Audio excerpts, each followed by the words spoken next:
La gloria y la honra en el nombre de Cristo. Amén y amén. Hermano, la clase de esta noche es la página 57 en su libro. Los que tienen el libro, que creo que son casi todos. Y el título de la clase es El rapto de la iglesia. Y como la mayoría de los que están aquí ya son gente que conoce la palabra, pues es un tema que lo han oído mucho de los púlpitos, pero es un tema muy importante que siempre tenemos que repasar, porque definitivamente fue un tema muy importante para el Señor. Número Romano 1, la palabra rapto. ¿Qué significa? En griego es la palabra raptus, que significa impulso o arrebatamiento. Primera de Tesalonicenses 4:17. Primera de Tesalonicenses 4:17. Lo buscamos con cuidado. Esos que nosotros que tenemos la computadora antigua, que es la Biblia de papel, y las hojas que oyen, estoy buscándola despacito para los que están en la grabación también puedan encontrarlo juntamente con nosotros. Primera de Tesalonicenses 4:17. Y así la escritura. Luego nosotros estamos buscando lo que es el significado de la palabra. Es todo lo que estamos buscando. Primera de Tesalonicenses 4:17. Luego nosotros, los que vivimos, los que hayamos quedado, seremos raptus. A ver, diga conmigo raptus. Dígalo otra vez, raptus. Ok, lea el versículo así conmigo. Luego nosotros, los que vivimos, los que hayamos quedado, seremos raptus. ¿Por qué lo estoy haciendo ustedes repetir esto? Porque mucha gente dice que la palabra rapto no está en la Biblia, pero sí está en la Biblia. Lo que pasa es que ha sido traducida al castellano como arrebatamiento. Pero en el original, en el griego, que todo lo que nosotros tenemos, tanto del Antiguo Testamento, y voy a explicar eso, tanto del Antiguo Testamento como del Nuevo Testamento, está en griego. Usted dirá, pero no, espérese, el Antiguo Testamento fue escrito en hebreo.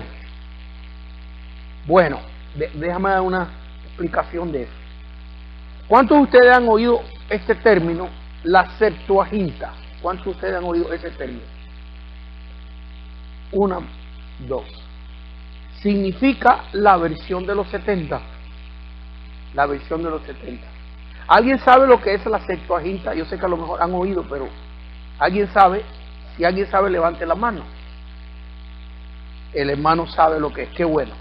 Voy a dar la explicación de lo que es la Septuaginta. La Biblia en hebreo, 300 años antes de Cristo, uno de los generales griegos que conquistó a Egipto hizo una gran librería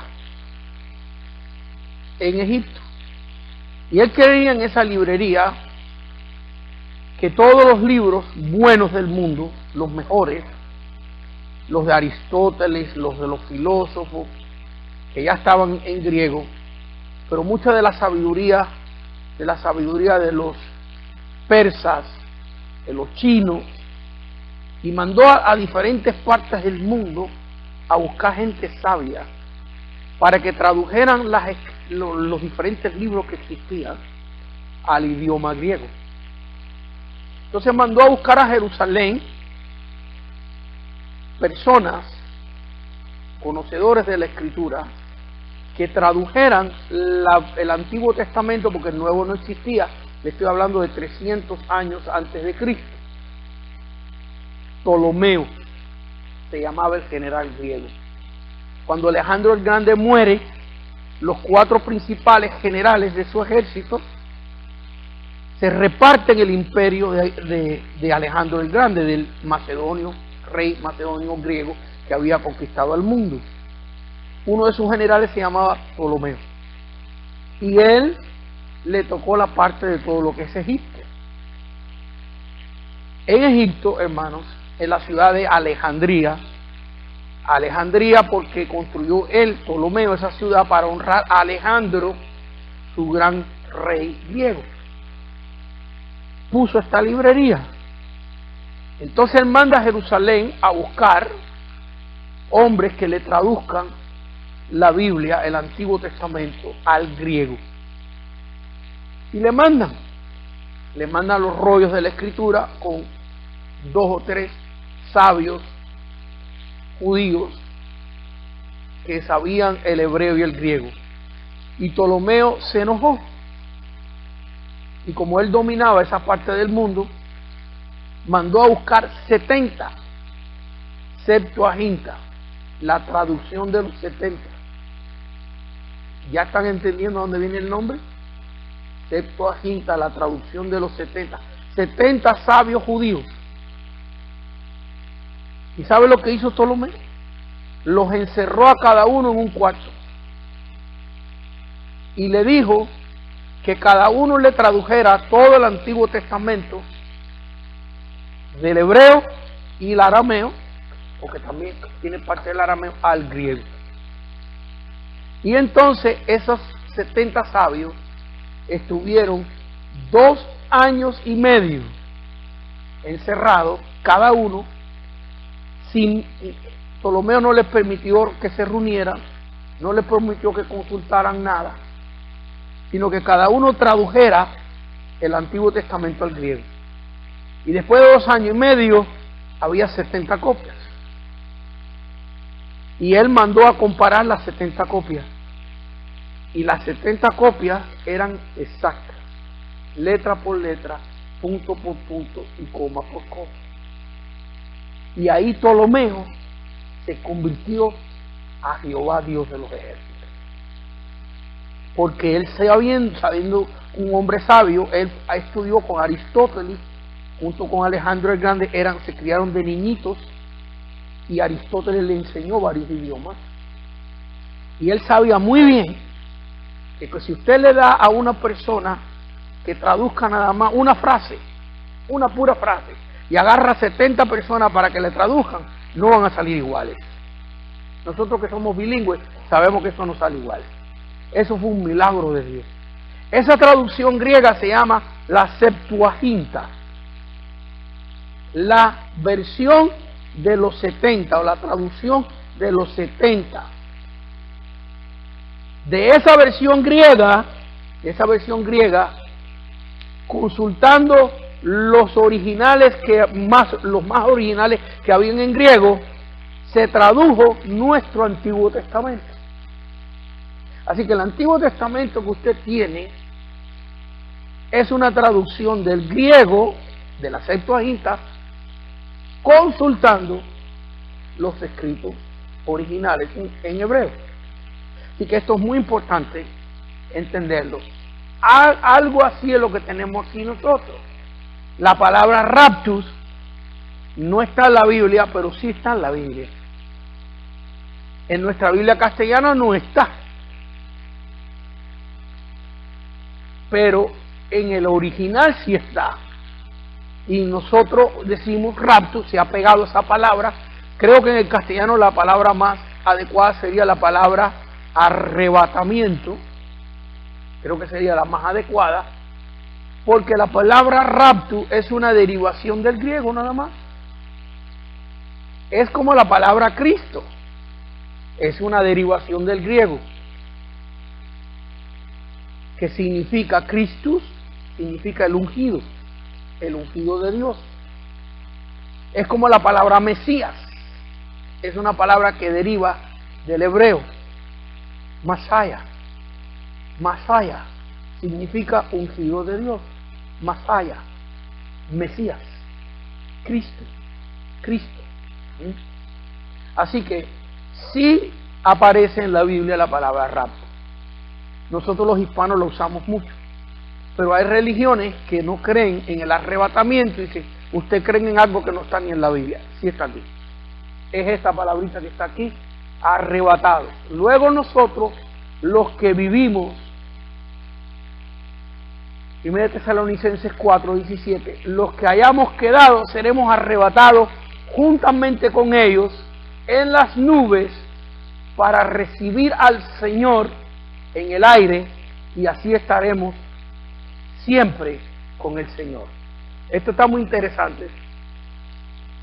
La palabra siempre y es clave, porque significa que una vez que seamos arrebatados, transformados, tengamos una nueva naturaleza, siempre estaremos con el Señor. Eso significa, hermano, que una vez que tú aceptaste a Cristo y te mantengas fiel al Señor y venga el arrebatamiento, eso quiere decir que los que murieron van a resucitar y los que estén vivos seremos transformados.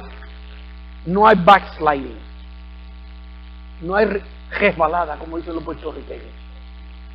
Una vez un hermano puertorriqueño me decía, ese se resbaló. Y yo decía, ¿qué será eso? ¿Se resbaló? Que se resbaló. Porque backsliding del inglés, ¿eh? Ahí tienen otro ejemplo de cómo se traduce del inglés al castellano. En otras palabras, que decayó en la fe. Pero una vez que seamos transformados, estaremos con el Señor 10.000 años. Estaremos con el Señor 20.000 años. Están aquí, hermanos, están aquí.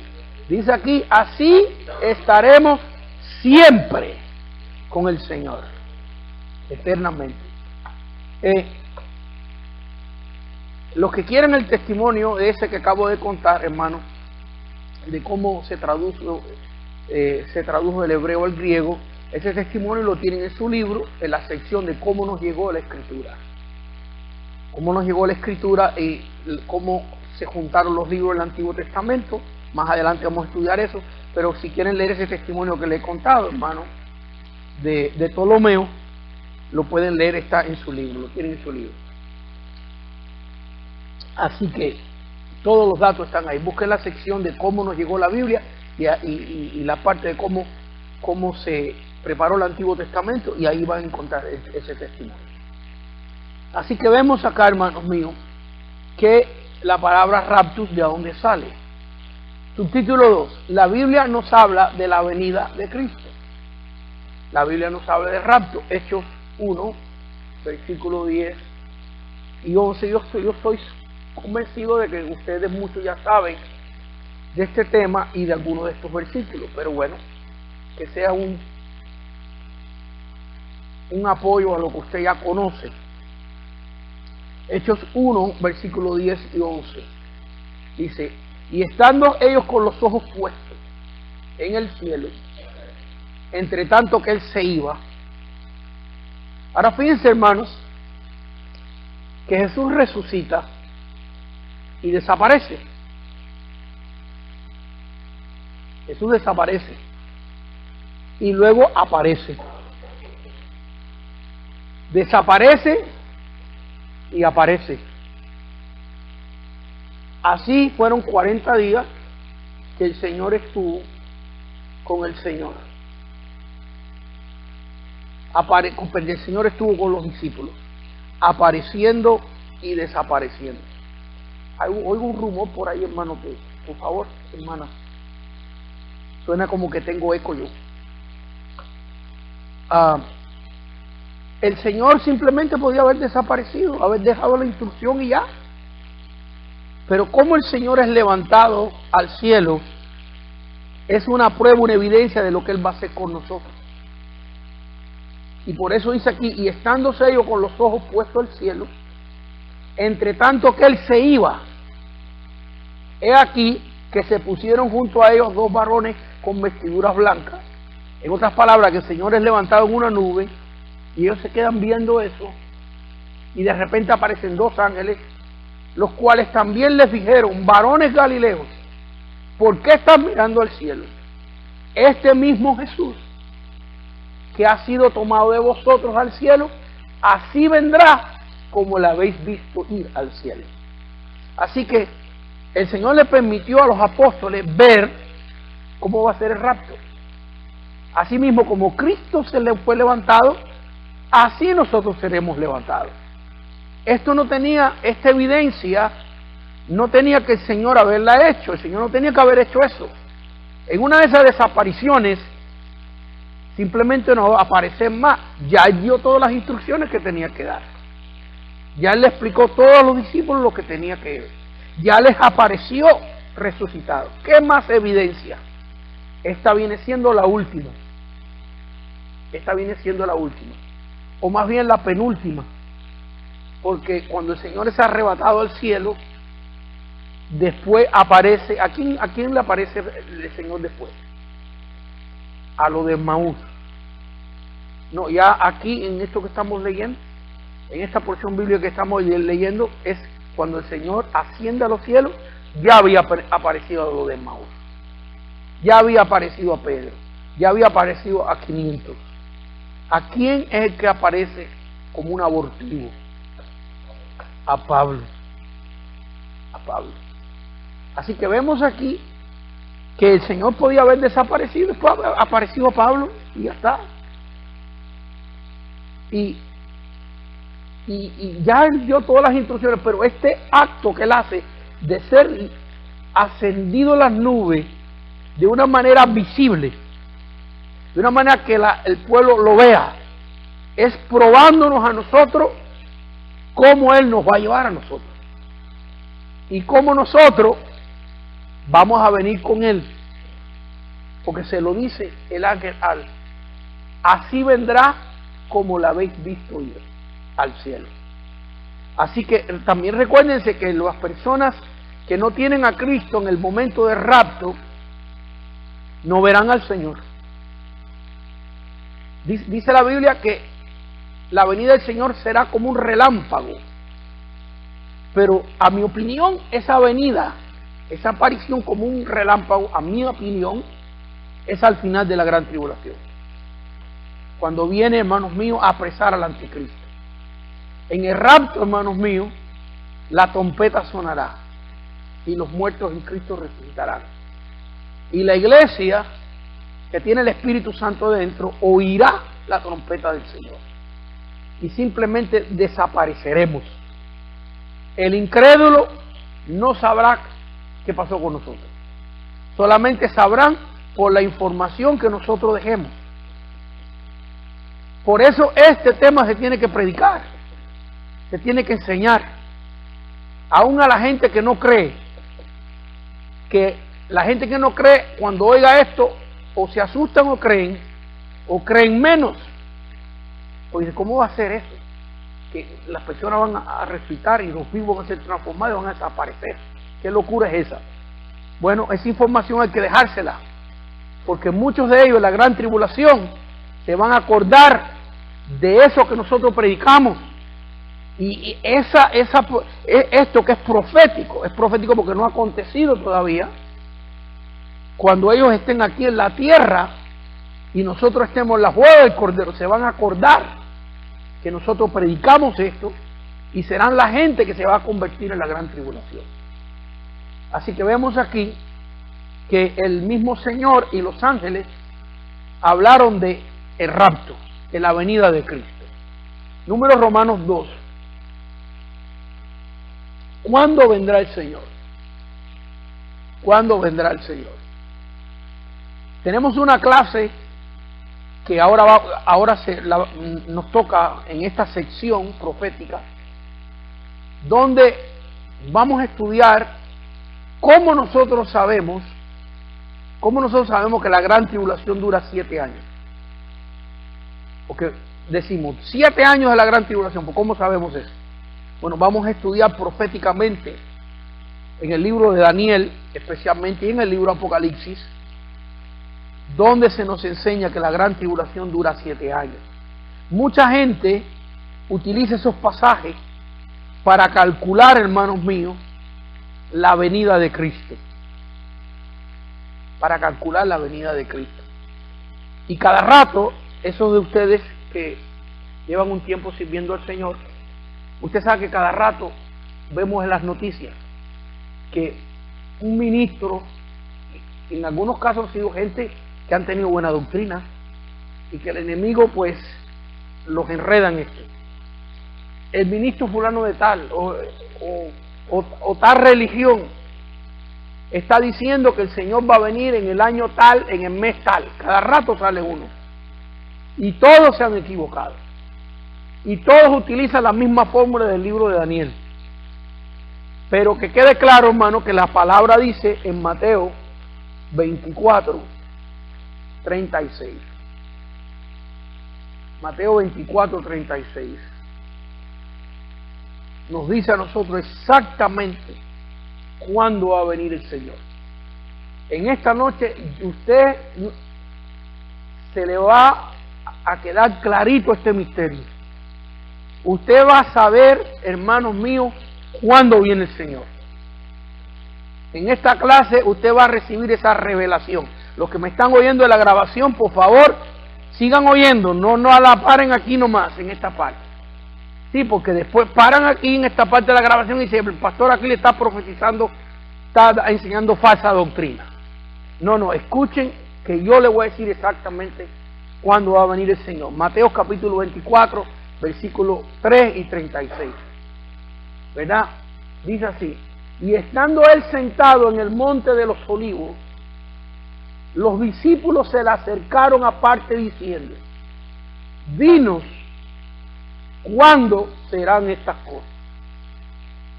¿Y qué señal habrá de tu venida y del fin del siglo? Y ahora aquí en Mateo capítulo 24 el Señor empieza a darle señales. Dice: que nadie os engañe, porque vendrán muchos en mi nombre, diciendo yo soy el Cristo, y a muchos se engañarán. Y eso lo hemos visto. Y luego dice: y oiréis de guerra y rumores de guerra. Mirad que no os turbéis, porque es necesario que todo esto acontezca, pero aún no es el fin. Porque se levantarán nación contra nación, y reino contra reino. Y habrá peste y hambre, terremotos en diferentes lugares. Nación contra nación. El imperio babilónico, primero el egipcio, después el asirio, el babilónico, después el imperio griego, después el imperio romano. Después el imperio romano quedó desbaratado en 1000 pedazos y los turcos hicieron un imperio. Después de eso, hermanos míos, y voy a pasos muy grandes acá, pasos muy grandes, España se levanta como un imperio mundial. Después de eso, Holanda. Después de eso, Inglaterra. Después de eso, Napoleón Bonaparte, los franceses. Vaya, ha habido guerra y rumores de guerra y reinos contra reinos, y después la Primera Guerra Mundial y después la Segunda Guerra Mundial. Y después estamos en este tiempo donde las guerras no han parado. Siempre no ha habido un tiempo en la historia de la raza humana que el planeta Tierra no tenga guerra. En algún lado del mundo hay guerra. Aquí se cumple esto. Habrá pestes, la peste bubónica, han habido epidemias de sarampión, de toferina, de todo tipo de epidemia visto, que el hombre busca los medicamentos y sale en otra epidemia. El AIDS, la Ebola, o la, ¿cómo se dice en español? Ébola. Hambres, hermano, mire, en tanta abundancia que hay en este país. Si usted ve los botes de basura afuera de los mercados llenos de naranja, de fruta, de comida que la gente no se come, y todos los días mueren miles y miles y miles de personas de hambre. Terremotos, miren los terremotos que están habiendo. Acaba de haber uno en Nepal, ¿verdad? ¿Correcto? Que ha matado 4000 personas. Antes de eso la India, antes de eso uno por allá por Japón, antes de eso y bueno, ojalá que Cristo venga y no nos toque el de California, porque yo pienso que este va a ser tremendo. Yo pienso que el terremoto de California, el grandote, Dios lo tiene reservado para la gran tribulación. Sí, así que si alguno de ustedes está planeando quedarse, okay, acuérdense de la clase cuando nosotros nos vayamos, porque la caída de San Andrés es una de las caídas más grandes del mundo, que viene desde el norte de California, atraviesa todo California y llega casi hasta la mitad de México. Así que cuando esto pegue, hermano, toda esta franja de tierra, dice la Biblia, que las naciones y las islas se hundirán en la profundidad del mar. Así lo dice la Escritura. Y eso ha pasado en la historia. Han habido países que se han hundido en la profundidad del mar, y por ahí los buzos los están descubriendo, de vez en cuando descubren uno, pero son pequeños pedazos. Lo que viene es tremendo, y aquí está, dice, y terremotos en diferentes lugares, y todo esto es principio de dolores. Entonces os entregarán a tribulación y os matarán. Fíjense que muchas conversaciones y enseñanzas del Señor no son cronológicas, sino que aquí el Señor empieza a hablar de las señales del fin, y luego, en medio de esa conversación, el Señor está hablando con los apóstoles lo que les va a pasar a ellos. ¿Lo notan en el lenguaje que estamos leyendo? En los versículos se está refiriendo al fin, porque lo dice: ¿y qué señales habrán de tu venida y del fin del siglo? Y el Señor empieza a darle las señales, y luego dice: y os entregarán. Ahí se está refiriendo a los apóstoles. Puede ser eso profético, eso puede significar los 200 años de persecución de la iglesia desde la muerte del apóstol Juan, del año 100 hasta el primer emperador cristiano Constantino en el año 325, que fueron 200 años de persecución, donde por ser creyente te quemaban vivo, por ser creyente te mataban. También en la parte de cómo nos llegó la Biblia, si usted quiere, hermanos míos, leer algo interesante antes de dormir esta noche, léese la sección cómo nos llegó la Biblia en su libro de los mártires de la iglesia. A ver si puede dormir, para que vea ahí. Y esa sección es interesante porque yo me fui a los primeros registros. A Eusebio, el primer historiador cristiano, que escribió en los años 300, y él escribió el martirio de Policarpo, él escribió el martirio de Ignacio, y escribió el martirio de muchos de los mártires de los primeros 200 años.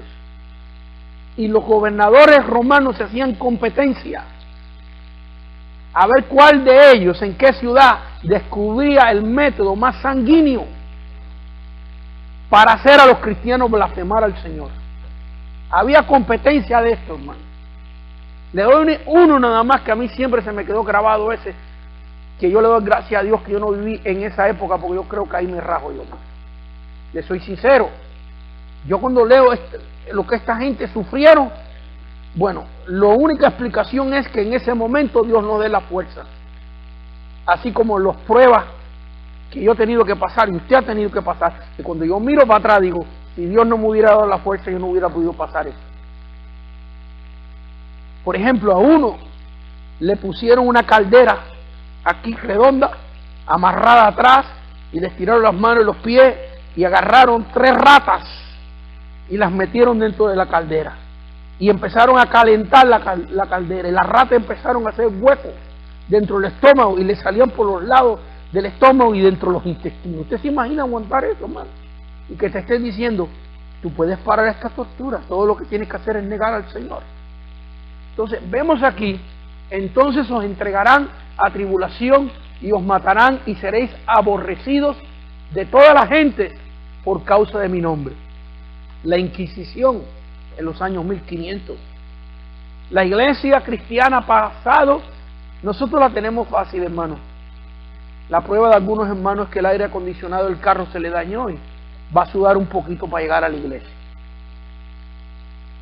Y la otra prueba es que el predicador predicó 10 minutos más que de los que debía predicar. Esa es la prueba de muchos de nosotros. Y la hermana es que ya el vestidito que se le quedaba, no le queda porque tiene llantitas. Y esa es la prueba, la tribulación que estamos pasando. Esta gente, hermano, la que tuvieron que pasar fue dura para que nos llegara a nosotros esta fe para que nos llegara a nosotros esta fe, hermano, las pruebas que tuvieron que pasar fue mucho. Muchos tropezarán entonces y se entregarán unos a otros, y unos a otros se aborrecerán. Y muchos falsos profetas se levantarán y se entregarán a muchos. Y engañarán a muchos, perdón. Y por haberse multiplicado la maldad, el amor de muchos se enfriará. ¿Ya están listos para que le diga cuando viene Cristo? ¿Están seguros? Bueno, el versículo 36 nos dice exactamente cuándo vendrá. Versículo 35 y 36 dice: el cielo y la tierra pasarán, pero mis palabras no pasarán. Pero el día y la hora nadie lo sabe, ni aun los ángeles de los cielos, sino solo mi Padre. Y yo le estoy diciendo exactamente el día y la hora que Cristo viene. Nadie lo sabe, hermano. Nadie lo sabe. Y fíjense que aunque Cristo, esto es algo difícil de entender, porque creemos que Jesucristo es Dios y que sabe todas las cosas. Ve, aquí hay, los predicadores le huimos este versículo de no profundizar mucho en él. Ve, porque cuando usted entra teológicamente a este versículo, usted profundiza, escarba en este versículo, hay un problema aquí. Hay algo que tenemos que decir aquí, bueno, no lo entendemos y se lo dejamos a Dios. Porque dice, pero el día y la hora nadie sabe, ni aun los ángeles, sino solo mi Padre. Pero si Cristo sabe todo, Él es el Todopoderoso, Él dijo, el Padre y yo somos uno somos, ¿cómo es que entonces este conocimiento Cristo está diciendo que Él no lo sabe? Ahora, esos de ustedes que quieran esa respuesta también la van a saber, hermano, cuando venga el rapto de la iglesia y seamos tomados y glorificados. La sabrán. Por el momento, hermanos míos, los misterios pertenecen a Dios. Pero aquí, hermano, aclaro, yo les estoy diciendo, y a los que están oyendo la grabación, el día exacto y la hora que Cristo viene. Se los voy a leer otra vez, Mateo 24:36.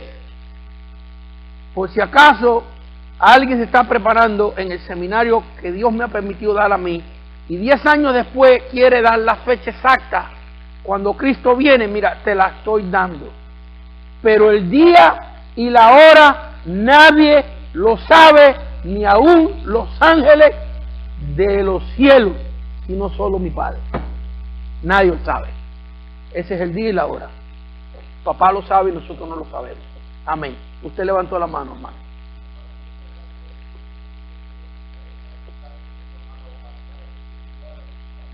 Ve aquí donde entra la teología profunda, ¿ve? Lo estamos viendo. Donde el hermano dice, se está refiriendo que Cristo en su humanidad no lo sabe, pero no se está refiriendo a su divinidad, que es la del Padre. Bueno, esa es una de las explicaciones que se da. ¿Ves? Yo prefiero dejarlo tranquilito, hermano. Algunas cosas en la Biblia todavía no he llegado a ese nivel de conocimiento yo. Pero es algo digno de considerar. Así que vemos, hermano, que cuando vendrá el Señor. Primera de Tesalonicenses 5, versículo 1 y 2, nos dice a nosotros que vendrá, también nos dice cómo va a venir. Otro versículo que nos explica, nos da una idea de la fecha cuando Cristo va a venir. Primera de Tesalonicenses 5, versículo 1 y 2. Dice así: pero acerca de los tiempos y de las ocasiones, no tenéis necesidad, hermanos, que yo os escriba, porque vosotros sabéis perfectamente que el día del Señor vendrá así como ladrón en la noche. A ver, hermano, si usted conoce alguna vez un ladrón que, ¿cómo quiere el ladrón? ¿Lo quiere de los años 1950 o lo quiere de los días de hoy? Pues en el año 1950 el ladrón manda un telegrama a Pancracio. Señor Pancracio, usted que vive en la calle Charlotte, número 3214, quiero que sepa que el mes que viene a las 3 de la tarde, por favor váyase de su casa porque voy a venir a robarle todo lo que usted tiene. En el año 1950 un telegrama. En los días de hoy un texto. Señor Pancracio, usted que vive en la calle Charlotte, en la ciudad de Pico Rivera, en el 3414, por favor, quiero a las 3 de la mañana, si usted oye algo extraño en su casa, no se alarme, soy yo que he entrado a su casa, me estoy robando sus zapatos, su ropa, sus tarjetas de crédito. Por favor, si fuera tan amable, en la hielera me pone un papelito con el PIN number, con el código de su tarjeta de débito para yo sacarle todo el dinero del banco. En otras palabras, los ladrones no avisan cuando van a robar. No se sabe. La venida del Señor no se sabe. Está claro en la Biblia, hermano. Y nunca debemos de especular en eso. Porque el Señor se reservó ese conocimiento para sí mismo. ¿Cómo será su venida? ¿Cómo será su venida? Aquí estamos en Primera de Tesalonicenses 4:16. Dice así. Versículos 16 y 14. Vamos a leer. Porque el Señor mismo, con voz de mando, con voz de arcángel y con trompeta de Dios, descenderá del cielo, y los muertos en Cristo resucitarán primero. Versículo 14. Porque si creemos que Jesús murió y resucitó, así también traerá Dios con Jesús a los que durmieron con él. Así que, ¿cómo será la venida del Señor? Dice que descenderá del cielo. Ya leímos que cuando se fue, los mismos ángeles dijeron que Él vendría del cielo a sí mismo como lo vieron irse. Ahora, número Romanos 4, algunos detalles con relación a su venida. Algunos detalles con relación a su venida. ¿Qué pasará? Primera de Tesalonicenses 4:16. ¿Qué pasará? Porque el Señor mismo, con voz de mando, con voz de arcángel y con trompeta de Dios, descenderá del cielo, y los muertos en Cristo resucitarán primero. Por ahí oí un chiste para hacerlos leer, reír un poquito ustedes. Un hermano leyó este versículo bíblico y estaba congregando en una iglesia una iglesia muy apagada, donde no usaban tamborina, no aplaudían, una iglesia que no se había el avivamiento que hay en muchas iglesias. Y el hermano se paró y dijo: yo doy gracias a Dios por esta iglesia, porque será la primera que se va para el cielo, porque dice aquí: los muertos en Cristo resucitarán primero.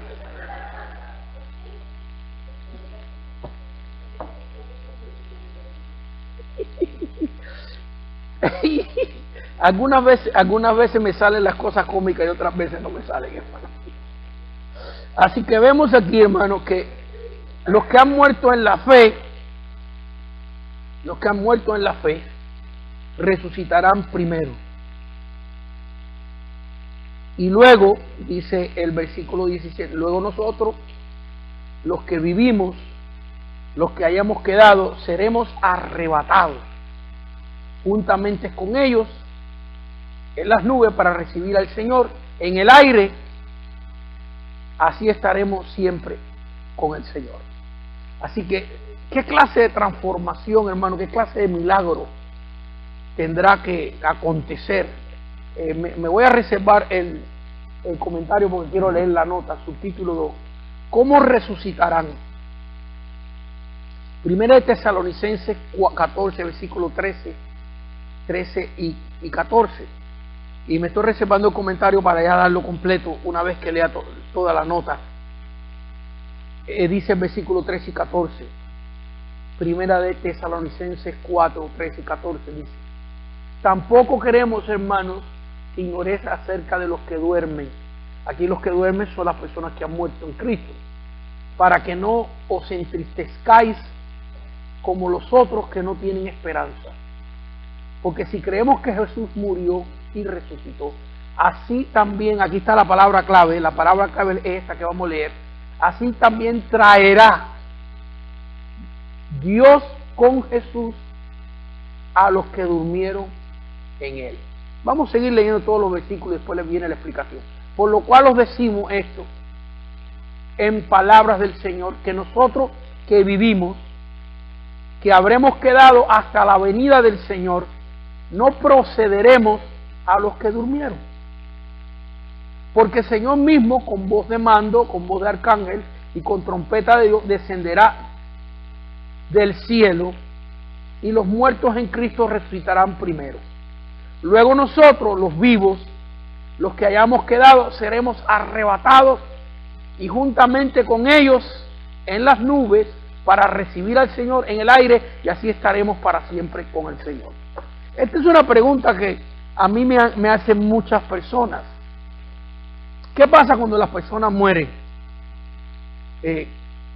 ¿A dónde van? Aquí vemos que dice que el Señor va a traer con Él a los que durmieron. Así que la Escritura nos enseña, y vamos a leer los versículos, voy a hacer un comentario y leo los versículos después. La Escritura nos enseña que cuando una persona muere en la fe en Cristo, su alma en este momento va al paraíso, a la presencia del Señor. Y ahí está esa alma, hermanos míos, viva, consciente, un alma con un cuerpo espiritual. Fíjense, cuerpo espiritual. Cuerpo espiritual porque, hermano, recuérdense que en la parábola de Lázaro y el hombre rico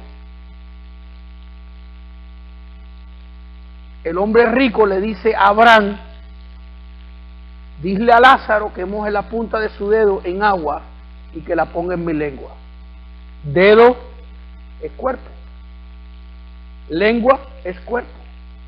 Y el hombre rico habla con Abraham, y Abraham le contesta, y él entiende, razona, y luego tiene memoria, y le dice, cuando Abraham le dice que no se puede hacer esto, le dice, pues manda a Lázaro, memoria, se recordó quién era Lázaro, a la tierra, para que le hable a mis 5 hermanos, y que no vengan a este lugar. Se recordó que tenía 5 hermanos. Y la respuesta es no. Allá tienen a los profetas, allí tienen la palabra de Dios. Si no creen en la palabra de Dios, no se van a persuadir aunque vean a un muerto resucitado. Y eso se cumplió literalmente, porque recuérdense que los fariseos vieron a Lázaro salir de la tumba resucitado, y con todo eso no se convirtieron. Entonces, hermanos, vemos que cuando una persona muere, su alma consciente, su alma racional, va a la presencia de Dios con un cuerpo espiritual. Pero en el rapto, esas almas que están en el cielo con el Señor, vienen a tomar posesión de su cuerpo.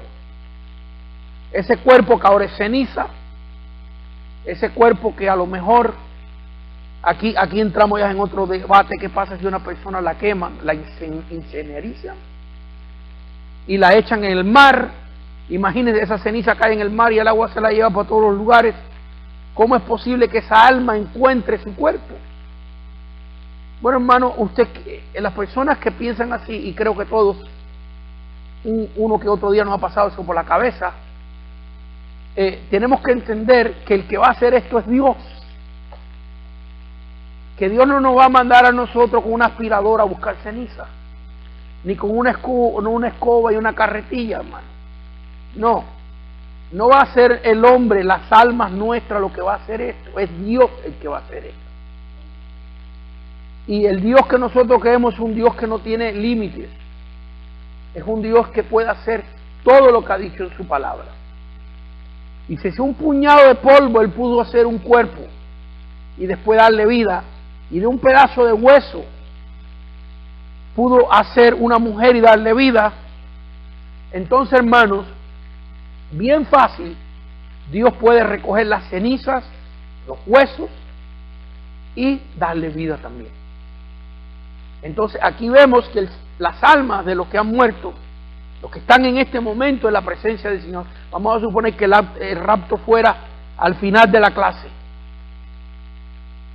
Las almas de todos los que han muerto en Cristo vienen con el Señor a tomar posesión de ese cuerpo. Ese cuerpo resucita. Y nosotros, porque estamos imaginándonos que el Señor va a venir al final de la clase, es un ejemplo. Porque ya dijimos bien clarito que nadie sabe el día y la hora, pero es un ejemplo. Suponiendo que el Señor viniera cuando termine la clase, nuestro cuerpo va a ser transformado. Esto, si queremos entenderlo lógicamente, no se puede entender lógicamente. Lo único que podemos hacer es creer la palabra de Dios. Porque ya el Señor ha hecho esto. Ya el Señor arrebató gente. Ya el Señor ha resucitado muertos. Ya el Señor del polvo creó un hombre. De un hueso creó una mujer. Todo esto que está escrito en la Escritura, que son proféticos, que es profético, es por venir, es escatología, es profecía, es lo que va a venir. Todo esto ya Dios lo ha hecho. El rapto no es un experimento. El rapto es un hecho ya probado para Dios. Para nosotros a lo mejor nos cueste trabajo. A mí no me cuesta trabajo, yo lo creo. Pero mi razonamiento, mi entendimiento, mi lógica, ¿cómo voy a volar? Si a duras penas ya camino ya. ¿Cómo voy a volar? Si ya cuando me levanto una silla tengo que hacerlo con cuidado. ¿Cómo es que voy a volar? Bueno, la Biblia dice que voy a volar. Y si la Biblia lo dice, yo lo creo. Bendito sea el nombre de Dios. Aleluya. Ahora leemos algunos versículos con relación a esto. Eclesiastés 12:7, versículo que muchos de ustedes conocen. Nos quedan 25 minutos. El libro de Eclesiastés, libro del predicador, 12:7, lo busco despacito.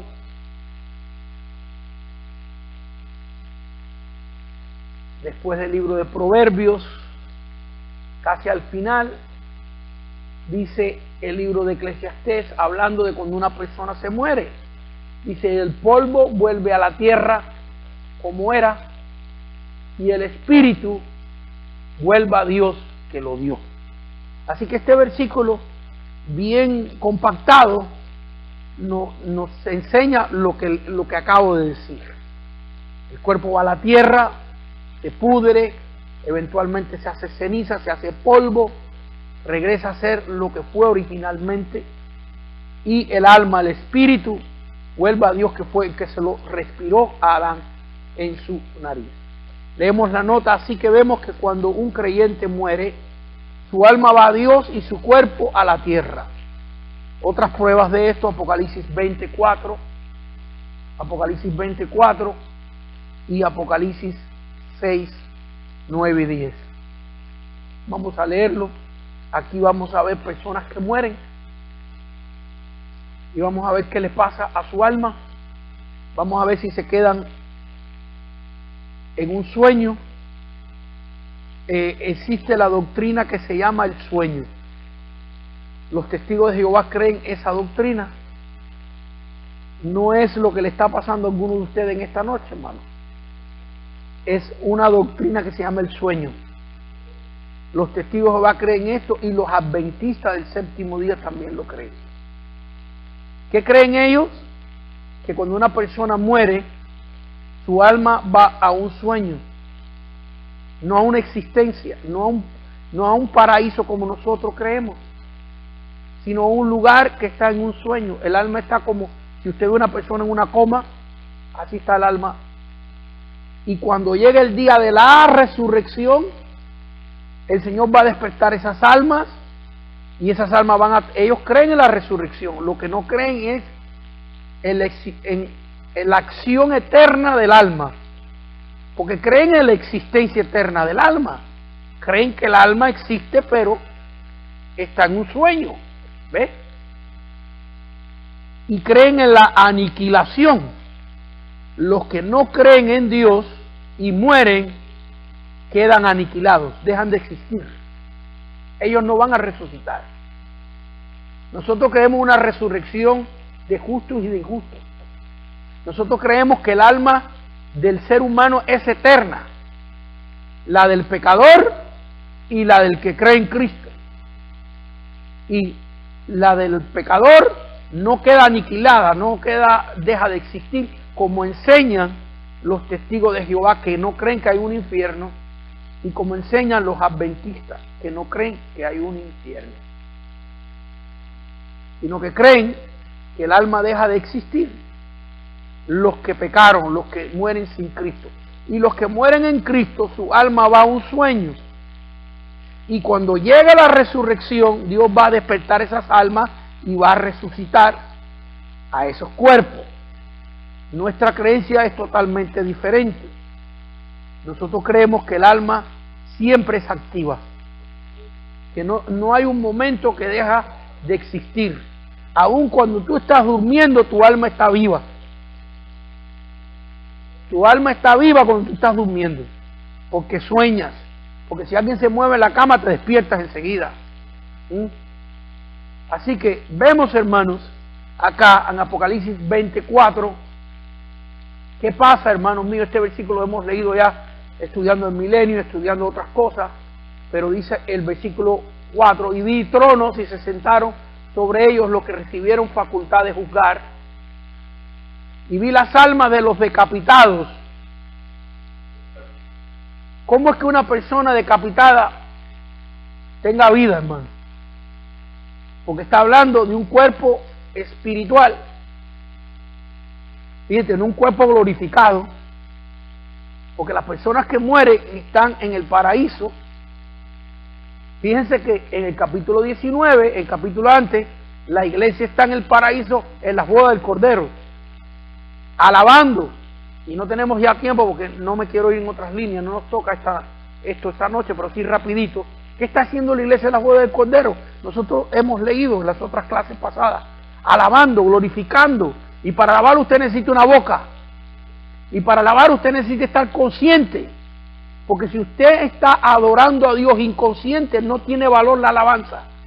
En otras palabras, que para que la alabanza tenga conciencia, usted sea válida para Dios, tiene que usted conscientemente entregarle esa alabanza a Dios. Entonces vemos que en el cielo la iglesia está consciente, no solamente está consciente, sino tiene memoria de lo que ha aprendido, porque está diciendo: solamente el Cordero es digno, que nos ha lavado con su sangre y que nos ha redimido de todo pueblo y de toda nación. Eso es un recordatorio de la cruz, no del cielo. Cristo no está muriendo en el cielo. Cristo no está derramando sangre en el cielo. La derramó. Y la iglesia que está cantando y alabando a Dios está haciendo un recordatorio. Tiene memoria, tiene conciencia, tiene alabanza, está viva. Dice aquí: y vi las almas de los decapitados por causa del testimonio de Jesús y por la palabra de Dios, los que no habían adorado a la bestia ni a su imagen, y que no recibieron la marca en su frente. Así que fíjense, sus almas están vivas. Pero ahora dice: y vivieron y reinaron con Cristo 1000 años. ¿Qué cosa es lo que vivieron? Si están en el trono, en el capítulo 19, el capítulo antes, están alabando a Dios, están glorificando a Dios. Entonces, ¿qué cosa fue lo que vivió? Su cuerpo, su resurrección. Y clases detalladas de esto son las que vienen adelante. Pero nos vamos al capítulo 6, nos quedan 15 minutos, hermanos, voy a acelerar un poco acá. Capítulo 6 de Apocalipsis, versículos 9 y 10, dice: cuando vio el quinto sello, vi bajo el altar las almas, otra vez, de los que habían sido muertos. Allí en Apocalipsis 20 nos dice que fueron decapitados por la palabra de Dios y por el testimonio que tenían, y clamaban a gran voz. Fíjese que para clamar a gran voz hay que tener volumen en la voz. Hay que tener volumen. En otras palabras, hay que tener la habilidad de hablar bajito. Porque si usted nada más habla bajito, no puede clamar a gran voz. Para poder clamar a gran voz, tiene que haber volumen de bajito y de alto. ¿Qué muestra esto? Una habilidad de un cuerpo espiritual. Eso es lo que muestra. ¿Ves? Y clamaban a gran voz diciendo: ¿hasta cuándo, Señor santo? Señor, amo absoluto mío y santo, sin pecado, verdadero, tu palabra es la única. No juzgas y vengas nuestra sangre en los que moran en la tierra. Así que ese no es nuestro tema. El tema de nosotros es que las almas están vivas, que la persona cuando muere, su alma va a la presencia de Dios, y esa alma, cuando llegue el rapto, cuando llegue la resurrección, esas personas que han muerto en Cristo, que están vivas, Cristo se los dijo a los fariseos cuando le preguntaron acerca del tema, le dijo: ustedes no han oído lo que dice la Escritura. Yo soy el Dios de Abraham, de Isaac y de Jacob. Dios no es Dios de muertos, sino Dios es Dios de vivos. ¿Qué le estaba diciendo Jesús a los fariseos? Que Abraham, Isaac y Jacob estaban vivos. Estaban vivos, estaba en la presencia de Dios. Y luego vemos en el monte de la transfiguración que Elías y Moisés aparecen con el Señor. Así que vemos que las almas van a la presencia de Dios. En esta dispensación que nosotros vivimos, en la gracia, las almas van al paraíso. Leemos la nota: cuando el Señor venga, vendrán también las almas o espíritus de los que durmieron en Él. Por eso dice Primera de Tesalonicenses 4:14, traerá Dios con Jesús. Así que esas almas vienen a tomar posesión en el momento de rapto. Adán fue hecho del polvo, Dios le dio después espíritu. Esto representa la resurrección de los muertos, donde Dios toma ceniza o polvo y hace un cuerpo y luego le da espíritu de vida. Génesis 1:27 y Génesis 2:7, no lo vamos a leer, solamente para que salga la grabación y los que están estudiando con la grabación vayan a leerlo. Génesis 1:27 y Génesis 2:7, vemos que Dios crea a Adán del polvo y después le da aliento de vida. También hace un poco diferente con Eva, en Génesis capítulo 2, versículos 21 y 22, Génesis 2, 21 y 22, fue hecha de una costilla o de un hueso. Lo mismo hará Dios con los huesos. Ezequiel capítulo 37, versículo del 1 al 10. Ezequiel 37, del 1 al 10, vemos ahí la visión que Ezequiel tuvo de los huesos secos. Y como Ezequiel en esta visión la voy a relatar, hermanos míos, brevemente, una montaña, una gran cantidad de huesos, de esqueletos, y Ezequiel les profetiza, y se ve en la visión de Ezequiel que los huesos empiezan a tomar tendones, carne, piel, y luego Dios le dice: respírale, respira el aliento de vida, y reciben aliento de vida. Ahí hay, en Ezequiel 37, del 1 al 10, hay una visión, casi una película pintada, del proceso de la resurrección. De cuando llega el momento de la resurrección, los huesos secos, la ceniza, va a agarrar tendones, va a agarrar un cuerpo celestial, hermanos míos. No quiero entrar en detalles, pero un cuerpo ya glorificado en el momento de la resurrección. Porque ahora, cuando morimos, tenemos un cuerpo espiritual. La persona muere y su alma tiene un cuerpo en el cielo espiritual. Ya lo explicamos, ya dimos la explicación. Pero la resurrección, tendremos un cuerpo glorificado. Un cuerpo glorificado. Seguimos leyendo la nota, subtítulo 3. ¿Qué pasará con los creyentes que estén vivos en el momento del rapto? Ya lo leímos. Primera de Tesalonicenses 4:17. Serán arrebatados, raptos, tomados de sorpresa. Así pasará con los que creen en Cristo en el momento del rapto. La letra B, Primera de Corintios 15, del 52 al 54, vamos a para allá. ¿Cómo acontecerá esto? Primera de Corintios 15, 52. Quedan 10 minutos, hermanos. Primera de Corintios 15, 52 a 54 nos da el proceso de cómo va a ser esto. 1 Corintios 15, 52. En un momento, ¿cuánto va a durar el rapto de la iglesia?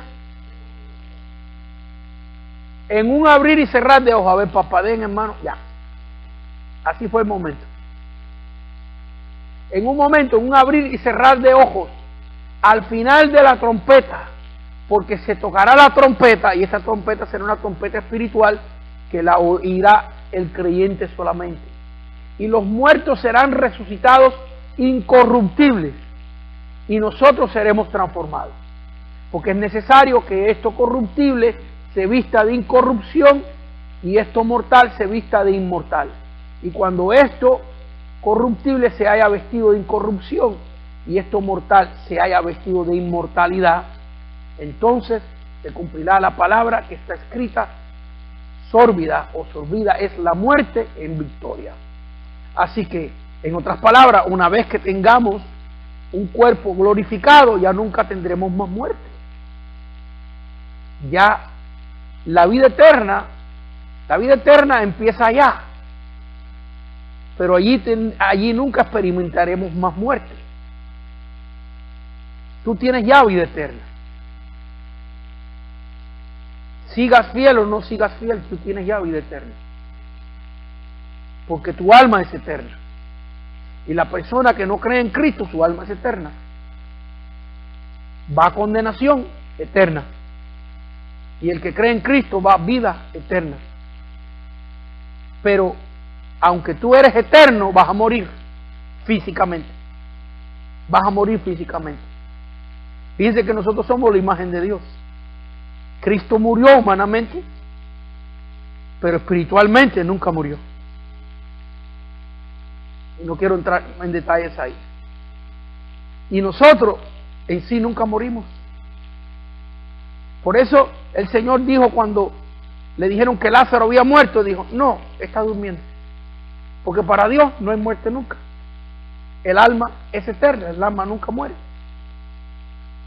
Entonces vemos aquí, hermanos, que en estos versículos se nos da el proceso, la transformación del cuerpo incorruptible. Primera de Juan 3:2, no lo vamos a leer. Este cuerpo tendrá poderes sobrenaturales. Y Juan 20:26. Repito los textos: Primera de Juan 3:2 y Juan 20:6. Vemos que Cristo, con ya el cuerpo glorificado, porque nuestro cuerpo glorificado será semejante al cuerpo del Señor. Cuando Él resucitó, el Señor aparecía, desaparecía, traspasaba paredes, aparecía en cuartos que estaban herméticamente cerrados, comía, hablaba, decidió aparecer con un cuerpo con los huecos en la mano, le dijo a Tomás: pon tu dedo aquí. Así que así será un ejemplo del cuerpo glorificado. La letra C, ejemplo de arrebatamiento, Segunda de Reyes 2, del 11 al 13. Se lo voy a relatar, pero no lo vamos a leer. Segunda de Reyes 2, del 11 al 13. Elías. La Biblia nos muestra claramente que el profeta está caminando y fue arrebatado. Tuvo un rapto, un arrebatamiento, y Dios se lo llevó al cielo.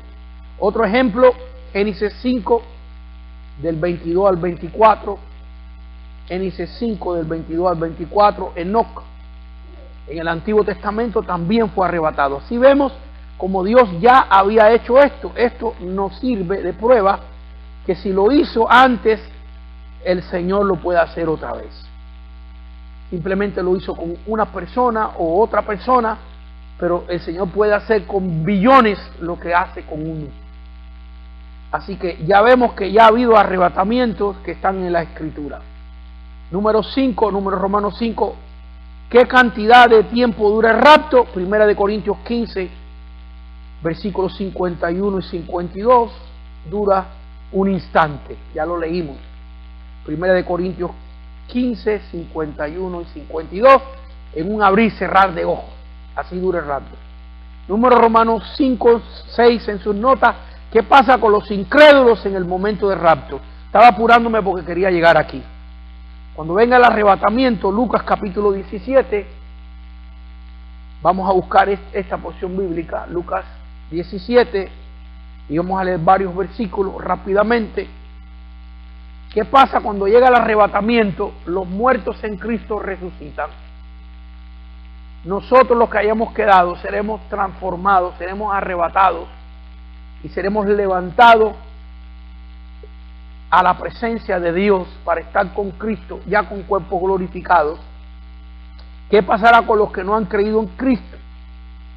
Lucas 17:30 dice: así será el día en que el Hijo del Hombre se manifieste. Lucas 17:30, versículo 23.